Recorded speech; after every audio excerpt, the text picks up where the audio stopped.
నీ మీద ఏలుబడికి, నిన్ను పరిపాలించటానికి, నిన్ను నడిపించటానికి, నీ ద్వారా ఆయన తన జీవితాన్ని జీవించటానికి నీవు అనుమతిస్తావో, ఆలోచనలో, తలంపుల్లో నీ యొక్క హృదయం అంతటితో అనుమతిస్తావో, పరిశుద్ధాత్ముడిని దిగ్గున లేచి నీ ఆత్మతో కలిసి తండ్రి అయిన దేవునితో మాట్లాడుతూ ఉంటాడు. హల్లెలూయా.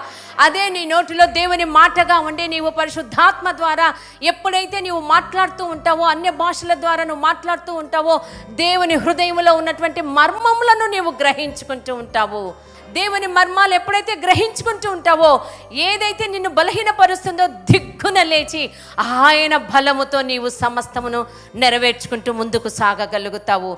అది ఏ స్థితి అయినా సరే, ఏ పరిస్థితి అయినా సరే, ఎలాంటిదైనా సరే, అది ఉద్యోగమా, జాబా, బిజినెసా, మన యొక్క పని, మన యొక్క పరిస్థితి, మనం తీసుకునే ఆలోచనలు ఏవైనా సరే, ఏదైతే దేవుని రాజ్య నివాసిగా, ఆయన యొక్క రాజ్యములో వారసునివిగా, వారసురాలిగా కాకుండా ఏదైనా నువ్వు ఉన్నావు అంటే దానిని విడచి దిగ్గున లేచి నీవు నీ రాజ్య నివాసిగా, నీకివ్వబడినటువంటి ఆ పరలోకపు రాజ్య నివాసిగా నీవు నిలువబడి ఏలుబడి చేయటానికి త్వరపడాలి.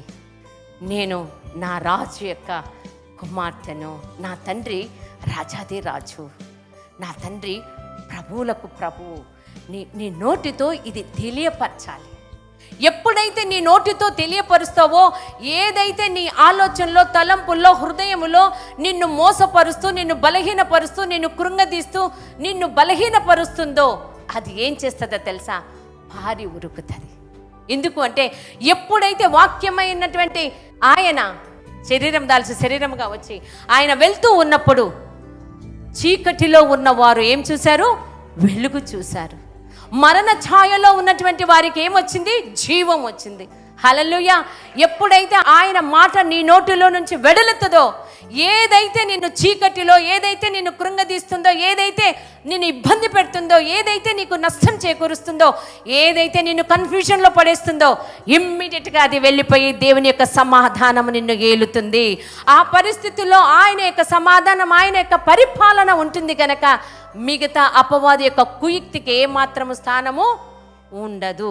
హల్లెలూయా.